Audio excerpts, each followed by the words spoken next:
ગામની માલપા એ બે ભાઈ બહેન ના માવતરનું ગામતરું થઈ ગયું છે. પણ એ તો ભલામણા જેના એમ કહેવાય કે માથેથી મા બાપનો સોય ઉયોગ્ય હોય ને એને એની વેદનાની ખબર હોય. બાપ દુનિયાની માલપા જે બાળકોના માથે પોતાના માવતરનો સાયો હોય ને એને આઠે પોરંજવાળા હોય. દુનિયાની માલપા જેને માં નો હોય, જેને બાપ નો હોય, એ કોક દીકના સમયે હારો તહેવાર આવે ને, હારો તહેવાર આવે ને, હારા તહેવારની સામે જોઈને બેહવું પડે બાપ.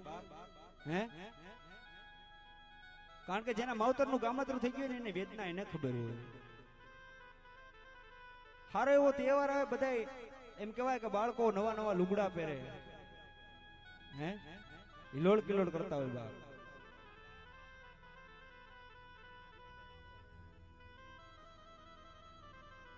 હે હિલોળ કિલોળ કરતા હોય ને ત્યારે એ માવતર વિનાના બાળકો રહ્યા ને એના મનમાં એક જ શબ્દ આવતો કે હે મારા કરમની લખનારી બાપ, હે મારા ત્રિલોકના નાથ, દુનિયાની માલપા અમે એવા શું અપરાધ કર્યા છે બાપ? દુનિયાની માલપા એવા શું અપરાધ કર્યા છે કે અમારા માવતરનો સાયો અમારી માથે નથી?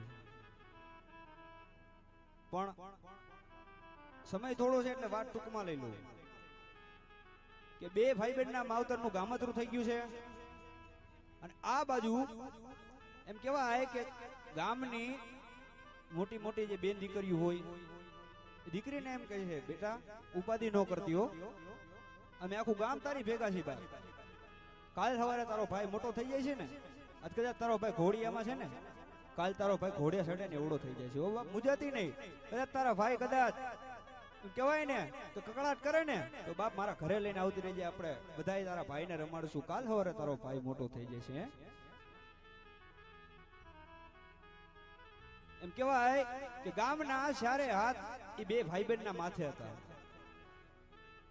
પણ કહેવાય છે ને દુનિયાની માલપા કર્મે લખ્યા કીર્તા રે છઠ્ઠી ના ચૂકે નહીં, પછી હુનર કરો હજારે આ ખરું લાયા ફરે બાપ. હગાવાલા હોય ને હગાવાલા એ થોડાક દી તમારી ભેગા રહે, આખી જિંદગી કોઈ ભેગું નથી આવતું. આખી જિંદગી ભેગા રહેતા હોય તો પોતાના મા બાપ એક જ. હે ટૂંકમાં વાત લઈ લઉં, થોડોક સમય જાય છે. એમ કેવાય કે દીકરી પોતાના ભાઈના ઘોડિયાની માલપા હુર આવી અને